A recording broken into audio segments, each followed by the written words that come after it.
안녕하세요. 저는 박순이라고 합니다. 올해 69세고요. 보스턴에 산지 벌써 40년이 다 되어 갑니다. 오늘 제 이야기를 들려드리는 건 저처럼 되지 마시라고요. 아니, 저처럼 될 수도 있다는 걸 미리 알아두시라고 그래요. 지난달에 제가 은퇴를 했어요. 정확히는 은퇴를 당했다고 해야겠죠. 보스턴 메디컬 센터에서 30년 동안 청소 일을 했는데 병원에서 인력 구조 조정을 한다면서 저 같은 나이 많은 직원들을 먼저 내보냈거든요. 뭐 섭섭하지만 어쩔 수 없죠. 미국에서는 나이 차별 금지법이 있다고 하지만 실제로는 그런 게 어디 있어요. 그래서 어제 401k 잔고를 확인해 봤어요. 30년 동안 매달 꼬박꼬박 넣었고 회사에서도 매칭해서 넣어줬으니까 꽤 모였을 거라고 생각했거든요. 그런데 화면에 나온 숫자를 보는 순간 정말 눈앞이 깜깜해졌어요. 총 잔고가 24만 달러였어요. 그럼 꽤 많은 거 아니냐고요? 저도 처음에는 그렇게 생각했어요. 24만 달러면 한국 돈으로 3억이 넘잖아요. 그런데 문제는 이걸 찾을 수 있는 방법이에요. 59세 반 이후에는 페널티 없이 찾을 수 있다고 하니까 저는 이미 69세니까 당연히 자유롭게 쓸 수 있겠죠. 그런데 세금을 내야 해요. 연방세의 주세까지 합치면 거의 30% 가까이 나가요. 그럼 실제로는 17만 달러 정도가 남는 거죠. 그런데 더 큰 문제는 이 돈을 한 번에 다 찾으면 그의 소득이 17만 달러가 되어서 세금을 더 많이 내야 한다는 거예요.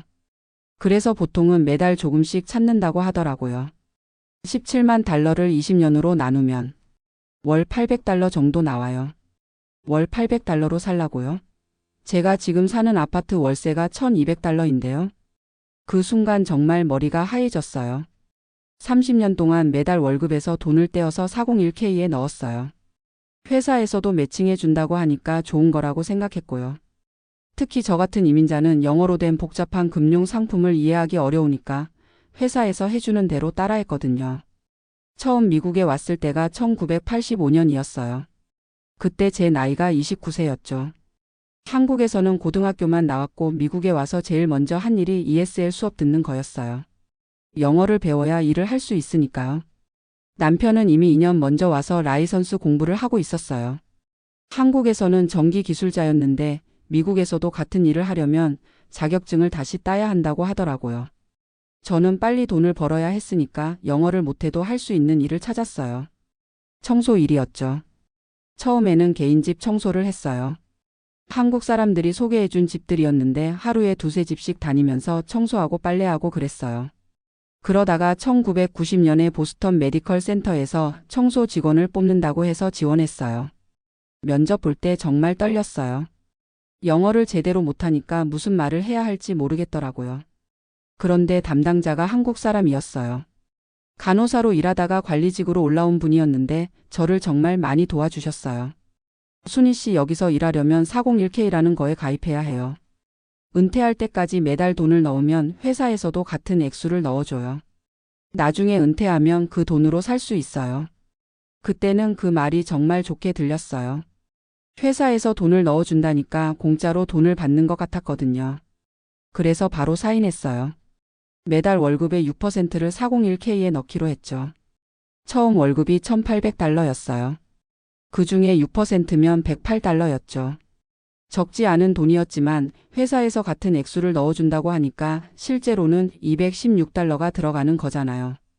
이게 30년 동안 쌓이면 엄청난 돈이 될 거라고 생각했어요. 그런데 지금 생각해 보니까 제가 몰랐던 게 너무 많았어요. 401k에 대해서 제대로 설명해 주는 사람도 없었고 영어로 된 복잡한 서류들을 이해할 수도 없었거든요. 그냥 믿고 따라했을 뿐이에요. 첫 번째로 몰랐던 게 수수료예요. 401k 계좌를 관리하는 회사에서 매년 수수료를 떼어간다는 걸 몰랐어요. 관리 수수료, 운용 수수료 이런저런 명목으로 연간 1.5%에서 2% 정도를 가져가더라고요. 별거 아닌 것 같지만 30년 동안 쌓이면 엄청난 돈이에요. 두 번째로 몰랐던 게 투자 리스크예요. 401k에 넣은 돈이 그냥 저축처럼 안전하게 보관되는 줄 알았어요. 그런데 실제로는 뮤추얼 펀드나 주식에 투자되는 거더라고요. 그러니까 시장이 안 좋으면 돈이 줄어들 수도 있는 거예요. 2008년 금융위기 때를 기억해요. 그때 제 401k 잔고가 거의 절반으로 줄었어요. 정말 충격이었죠. 그동안 열심히 모은 돈이 하루아침에 반토막이 났으니까요. 그때 회사 동료들은 걱정하지 마세요. 시간이 지나면 다시 올라가요 라고 했는데 저 같은 나이에는 시간이 많지 않거든요. 세 번째로 몰랐던 게 인플레이션이에요. 1990년에 $1,800면 꽤 괜찮은 월급이었어요.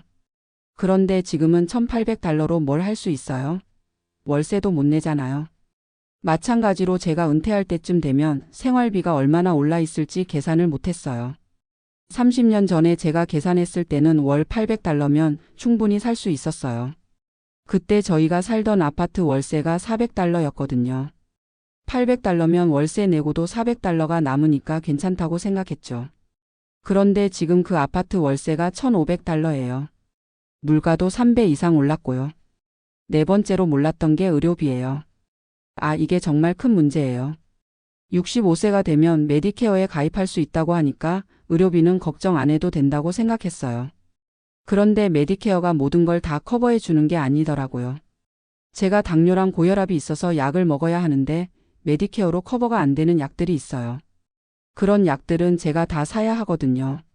한 달에 $300 정도 나가요. 그럼 $800에서 $300 빼면 $500밖에 안 남잖아요. 게다가 치과 치료는 메디케어에서 아예 안 해줘요. 작년에 임플란트를 해야 했는데 $3,000나 들었어요. 그 돈 마련하려고 크레딧 카드를 썼는데 아직도 갖고 있어요. 다섯 번째로 몰랐던 게 사회보장연금이에요. 미국에서 일하면 사회보장연금을 받을 수 있다고 하는데 저 같은 경우는 한 달에 $1,200 정도 나와요. 그럼 401k에서 $800, 사회보장연금에서 $1,200, 총 $2,000를 받는 거죠. 처음에는 $2,000면 살 수 있겠다고 생각했어요. 그런데 여기서도 세금을 내야 해요. 사회보장연금도 소득이라서 세금 대상이거든요. 실제로 손에 쥐는 돈은 $1,700 정도예요. $1,700로 보스턴에서 살 수 있을까요? 일단 집부터 문제예요. 지금 살고 있는 아파트는 월세가 $1,200인데 여기서 나가야 할 것 같아요. 더 싼 곳을 찾아야 하는데 보스턴에서 $800 이하로 살 수 있는 곳은 정말 안전하지 않은 동네뿐이에요. 어제 아들한테 전화했어요. 시애틀에서 IT 회사에 다니고 있거든요. 민수야, 엄마가 은퇴했는데 401k 잔고가 생각보다 적어서 혹시 도움을 받을 수 있을까? 아들 목소리가 무거워지더라고요. 엄마, 저도 사실 여유가 없어요. 집 대출도 있고 애들 교육비도 만만치 않고. 정말 죄송해요. 아들을 탓할 수는 없죠. 아들도 자기 가정이 있고 미국에서 중산층으로 살아가기가 얼마나 힘든지 저도 알거든요. 집값은 계속 오르고 교육비는 천문학적이고 의료보험료도 비싸고. 그럼 엄마, 시애틀로 오셔서 같이 사실래요?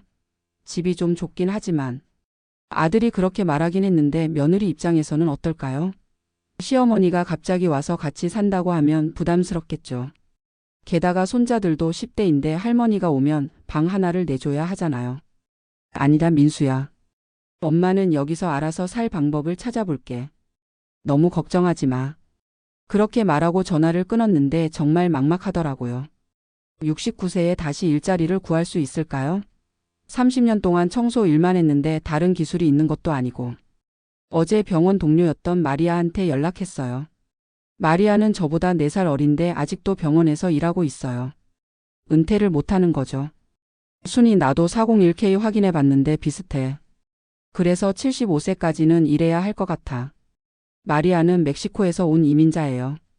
저처럼 영어가 완벽하지 않아서 복잡한 금융 상품을 이해하기 어려웠죠. 그래서 저희는 회사에서 하라는 대로만 했어요. 다른 선택이 있는 줄도 몰랐고요. 너도 알지? 우리 같은 이민자들은 정보가 없어서 손해보는 일이 많아. 금융 어드바이저도 비싸서 못 만나고 영어로 된 복잡한 서류는 이해하기 어렵고. 마리아 말이 맞아요. 미국에 살면서 느끼는 건데 정보가 곧 돈이에요. 어떤 투자 상품이 좋은지, 어떻게 세금을 절약할 수 있는지, 은퇴 계획을 어떻게 세워야 하는지 이런 정보를 아는 사람과 모르는 사람의 차이가 엄청나거든요.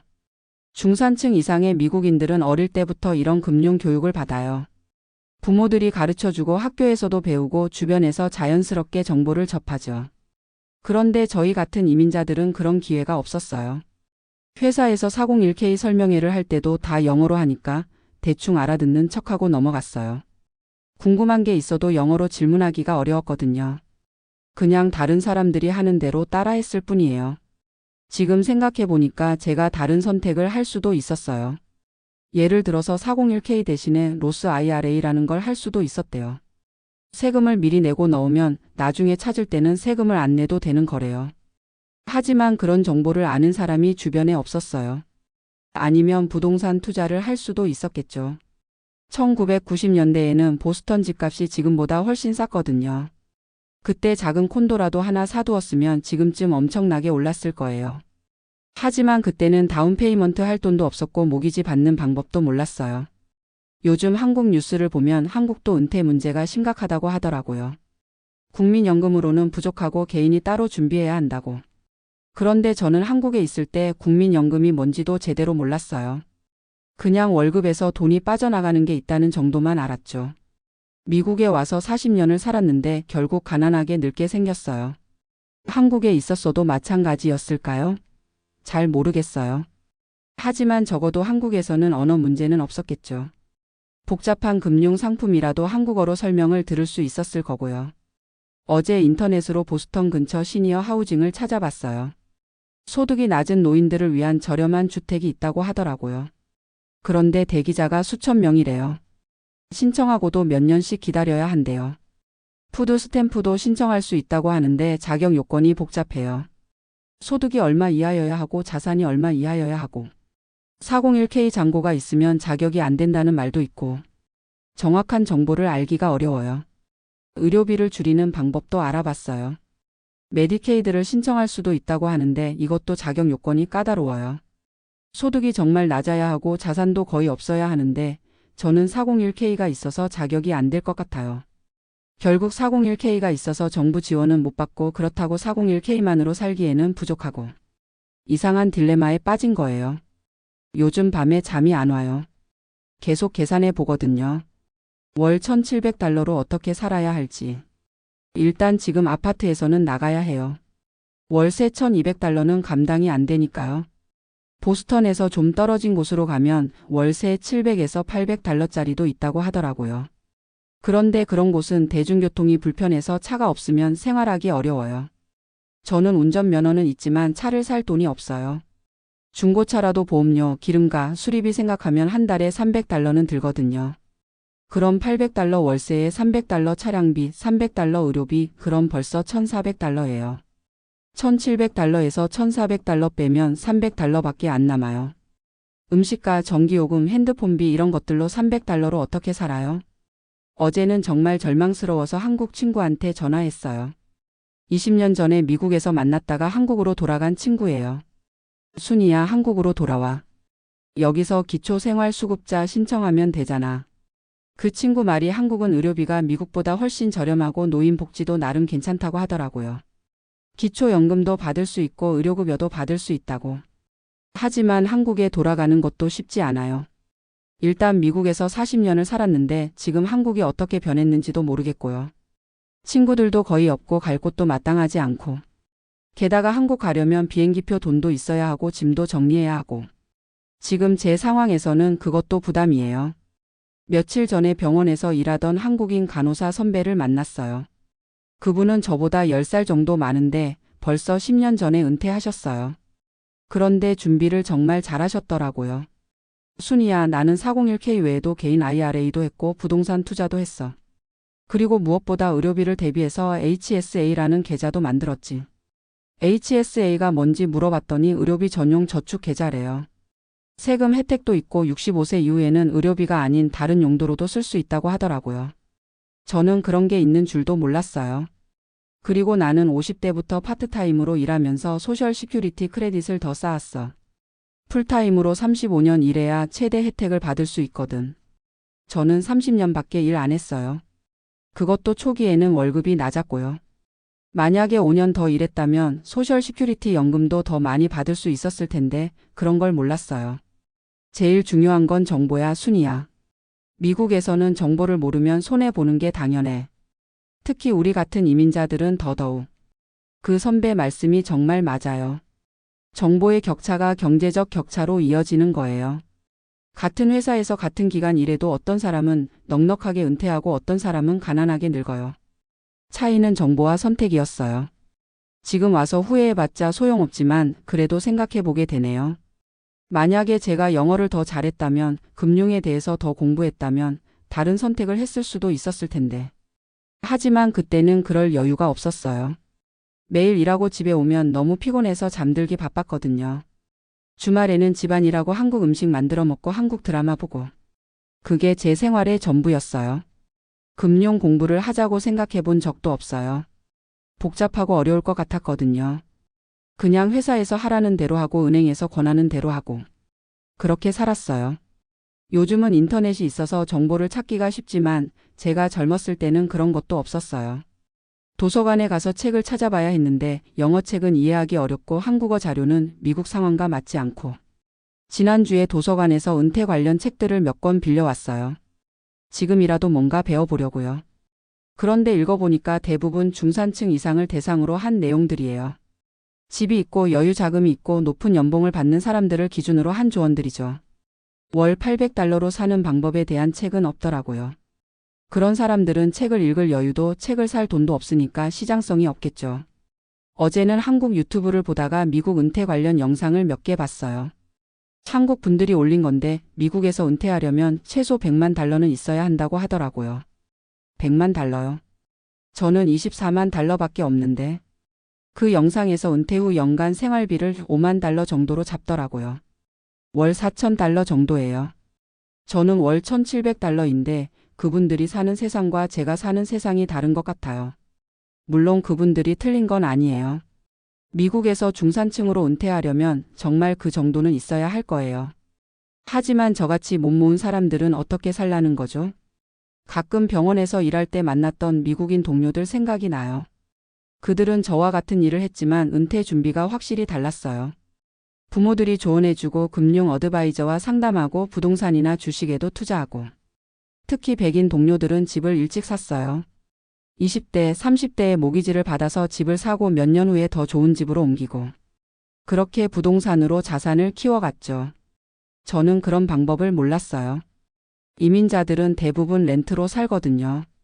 크레딧 히스토리가 없어서 모기지 받기 어렵고 다운 페이먼트 할 돈도 없고. 그래서 평생 월세만 내면서 살아요. 집주인의 자산만 늘려주는 거죠. 지금 제가 30년 동안 낸 월세를 계산해보면 정말 어마어마해요. 평균 $800씩 30년이면 $28만 8천 그 돈으로 집을 샀다면 지금쯤 몇 배로 올랐을 텐데. 하지만 그때는 그런 생각을 할 여유가 없었어요. 당장 살 곳이 필요했고 월세가 감당 가능한 곳을 찾는 게 우선이었거든요. 투자나 자산 관리 같은 건 먼 나라 이야기였어요.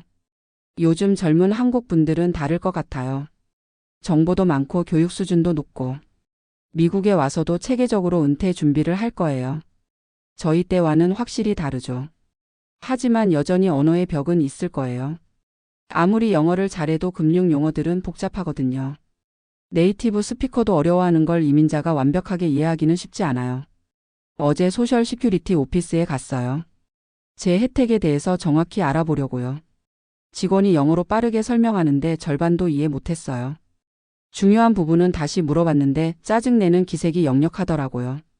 한국어 통역 서비스를 요청하실 수 있어요.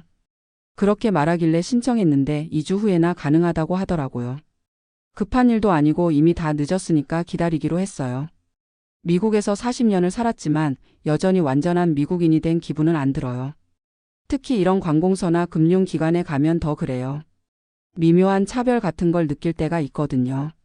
물론 노골적인 인종차별은 아니에요. 하지만 영어가 완벽하지 않으면 무시당하는 느낌이 들 때가 있어요. 설명을 대충 해주거나 기다리게 하거나 불친절하게 대하거나. 한국 사람끼리 모이면 이런 이야기를 자주 해요. 미국에서 평생 살아도 완전히 인정받기는 어렵다는 얘기. 2세들은 다르겠지만 저희 1세대는 어쩔 수 없는 것 같아요. 그래서 더 조심스럽게 살게 되고 남들에게 폐 끼치지 않으려고 노력하고. 권리를 주장하기보다는 참고 넘어가는 일이 많죠. 그런 게 쌓이다 보면 손해를 보는 경우가 많아요. 예를 들어서 직장에서 승진이나 임금 인상을 요구하기 어려워요. 영어가 완벽하지 않으니까 자신감도 없고 거절당할까 봐 두렵기도 하고. 그래서 30년 동안 별로 오르지 않은 월급을 받으며 살았어요. 미국인 동료들은 적극적으로 자신을 어필하고 더 좋은 조건을 찾아서 이직도 하고. 그런데 저는 한 곳에서 30년 동안 일했어요. 안정적이긴 했지만 경제적으로는 손해였죠. 지금 생각해 보니까 아쉬운 게 많아요. 좀 더 적극적이었다면, 좀 더 공부했다면, 다른 선택을 했다면.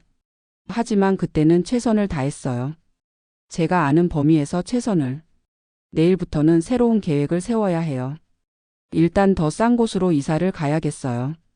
보스턴에서 1시간 정도 떨어진 곳에 시니어 아파트먼트가 몇 개 있다고 하더라고요. 소득에 따라서 월세를 책정해 주는 곳이래요. 그리고 파트타임 일자리도 찾아봐야겠어요. 69세에 할 수 있는 일이 많지는 않겠지만 그래도 찾아봐야죠. 마트에서 인사하는 일이나 도서관에서 책 정리하는 일 같은 거라도. 푸드뱅크도 알아봤어요. 한 달에 2번 정도 무료로 음식을 나눠준다고 하더라고요. 부끄럽긴 하지만 지금 상황에서는 자존심을 챙길 처지가 아니에요. 의료비를 아끼는 방법도 찾아봐야겠어요. 무료 클리닉이 있다고 하는데 한번 가봐야겠어요. 약값도 아낄 수 있는 방법이 있을 거예요. 가장 중요한 건 건강을 유지하는 거예요. 아프면 의료비가 더 많이 들고 일도 할 수 없으니까요. 그래서 매일 산책을 하고 집에서 요가도 하고 한국 음식도 해 먹으려고 해요. 한국 음식이 그리워지네요. 김치찌개, 된장찌개, 비빔밥. 그런데 한국 식료품은 비싸서 자주 사 먹기 어려워요. 가끔 한국 마트에 가면 반찬 몇 개 사는데도 30에서 40달러가 나가거든요. 요즘은 집에서 직접 김치를 담가요. 배추도 미국 마트에서 사고 고춧가루는 한국 마트에서 조금씩 사고. 그래도 사 먹는 것보다는 훨씬 저렴해요. 한국 친구들과 만날 때도 비용을 생각하게 돼요. 예전에는 한국 레스토랑에서 만나서 밥도 먹고 수다도 떨었는데 이제는 집에서 만나거나 공원에서 만나요. 친구들도 비슷한 처지인 사람들이 많아요. 다들 은퇴하고 나서 생활이 빠듯해졌다고 해요. 그래서 서로 이해하고 돈이 안 드는 방법으로 만나려고 노력해요. 도서관도 자주 가요. 공짜로 책도 읽을 수 있고 인터넷도 쓸 수 있고 에어컨도 나오고. 겨울에는 난방비 아끼려고 하루 종일 도서관에 있을 때도 있어요. 가끔 젊은 한국 분들이 도서관에서 공부하는 걸 보면 부러워요. 열심히 공부해서 좋은 직장 구하고 체계적으로 은퇴 준비도 하겠죠. 저희 때와는 정말 다른 것 같아요. 그분들이 저 같은 실수를 하지 않았으면 좋겠어요. 401k만 믿지 말고 다양한 방법으로 은퇴 자금을 준비했으면 좋겠어요. 그리고 무엇보다 건강을 잘 챙겼으면 좋겠고요. 저는 이제 하루하루 사는 거예요. 월 800달러로 어떻게든 살아가는 거죠. 완전히 절망적이지는 않아요. 건강하게만 있으면 뭔가 방법이 있을 거라고 생각해요. 미국에서 40년을 살면서 많은 걸 배웠어요. 언어도 배웠고 문화도 배웠고. 가장 중요한 건 포기하지 않는 거라는 것도 배웠어요. 한국에서 왔을 때는 정말 아무것도 몰랐어요. 영어도 못하고 돈도 없고 아는 사람도 없고. 그런데 여기까지 왔잖아요. 아들도 대학 졸업시키고 30년 동안 성실하게 일하고. 비록 은퇴 자금은 부족하지만 후회만 하고 살 수는 없어요. 지금부터라도 할 수 있는 걸 해야죠. 어제 한국 드라마를 보는데 주인공이 이런 말을 하더라고요. 인생은 60부터가 진짜다. 저는 69세니까 이제 시작인 거네요.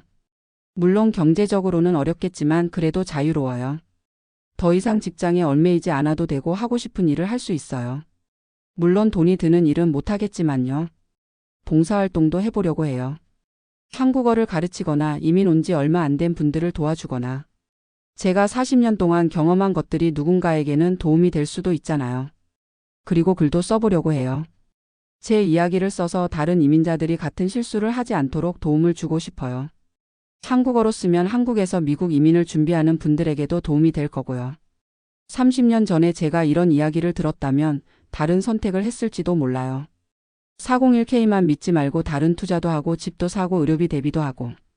하지만 그때는 그런 정보가 없었어요. 인터넷도 없었고 한국어로 된 자료도 없었고. 그냥 주변 사람들이 하는 대로 따라할 수밖에 없었어요. 지금은 정보가 넘쳐나죠. 한국어로 된 미국 생활 정보도 많고 은퇴 준비에 대한 조언도 많고. 젊은 분들은 그런 정보를 잘 활용해서 저보다는 나은 노후를 보내실 거예요. 제 이야기가 조금이라도 도움이 되었으면 좋겠어요. 401k만으로는 부족하다는 것, 의료비 대비가 중요하다는 것, 정보가 얼마나 중요한지 이런 것들을 미리 알고 준비하셨으면 좋겠어요. 그리고 무엇보다 건강이 제일 중요해요. 아무리 돈이 많아도 건강하지 않으면 소용없거든요. 젊을 때부터 건강 관리를 잘 하시고 정기적으로 검진도 받으시고. 저는 이제 월 800달러의 새로운 인생을 시작해야 해요. 어렵겠지만 포기하지 않을 거예요. 한국에서 맨손으로 미국에 왔을 때도 그랬고 지금도 그럴 거예요. 미국에서 40년을 살면서 느낀 건 이 나라는 기회의 땅이기도 하지만 정보와 준비가 없으면 손해를 보는 땅이기도 하다는 거예요. 특히 저희 같은 이민자들에게는 더욱 그래요. 하지만 그럼에도 불구하고 미국에 온 걸 후회하지는 않아요. 여기서 아들을 키웠고 아들은 저보다 훨씬 나은 기회를 얻었으니까요. 그것만으로도 의미가 있다고 생각해요. 이제 정말 마지막으로 하고 싶은 말이 있어요. 젊은 분들, 특히 이민을 준비하시거나 이민 온 지 얼마 안 되신 분들께 드리고 싶은 말씀이에요. 첫째, 영어 공부를 게을리하지 마세요. 생활 영어가 아니라 금융, 법률, 의료 관련 영어까지 공부하세요. 이해하지 못하면 손해봅니다. 둘째, 401k만 믿지 마세요. 다양한 투자 방법을 공부하고 위험을 분산시키세요. 부동산, 주식, IRA, 로스 IRA 등 여러 가지를 활용하세요. 셋째, 의료비를 반드시 고려하세요. 젊을 때는 실감이 안 나겠지만 나이가 들면 의료비가 가장 큰 지출이 됩니다. 넷째, 정보를 적극적으로 찾으세요. 기다리지 말고 스스로 찾아 나서세요. 모르는 건 물어보고 이해할 때까지 공부하세요. 다섯째, 혼자 결정하지 마세요. 전문가의 도움을 받으세요. 비용이 들더라도 장기적으로는 이득입니다. 저는 이 모든 걸 너무 늦게 깨달았어요. 하지만 여러분은 지금부터라도 준비하시면 됩니다.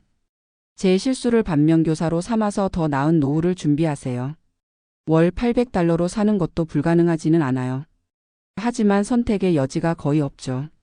저는 그래도 건강하게만 있으면 뭔가 길이 있을 거라고 믿어요. 미국은 어떻게 보면 잔인한 나라예요. 준비하지 못한 사람에게는 냉정하거든요. 하지만 동시에 기회도 많은 나라예요. 정보를 알고 준비한 사람에게는 관대하죠. 저는 준비를 못했지만 여러분은 할 수 있어요. 제 이야기를 들으시는 지금이 기회예요. 지금부터라도 체계적으로 준비하세요. 69세의 새로운 시작, 월 800달러의 인생이지만 포기하지 않겠어요. 오늘도 도서관에 가서 취업 정보를 찾아보고 내일은 시니어 하우징에 문의해 보려고 해요. 감사합니다.